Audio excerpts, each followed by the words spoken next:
একদা এক গ্রামে একজন কৃষক বাস করত। প্রতিদিন কৃষক 1 পাউন্ড মাখন রুটিওয়ালার কাছে বিক্রি করত।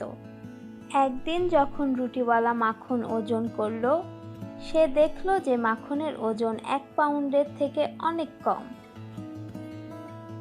তখন রুটিওয়ালা প্রতারণা অনুভব করলো এবং কৃষকের উপর রাগ হলো।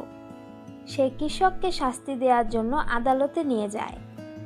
আদালতে বিচারক কৃষককে জিজ্ঞেস করলো, তো মাখন ওজন করতে তুমি কি মাপ ব্যবহার করো?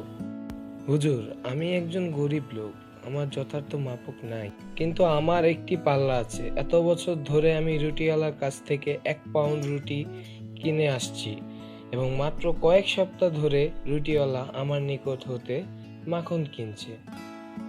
প্রত্যেক দিন আমি রুটিওয়ালার দেওয়া রুটির টুকরা পাল্লায় রাখি এবং তাকে একই ওজনের মাখন দিই। সুতরাং রুটিওয়ালাই সবকিছুর জন্য দায়ী। আমরা যা অন্যদেরকে দেই, জীবনে আমরা সেটাই ফিরে পাই।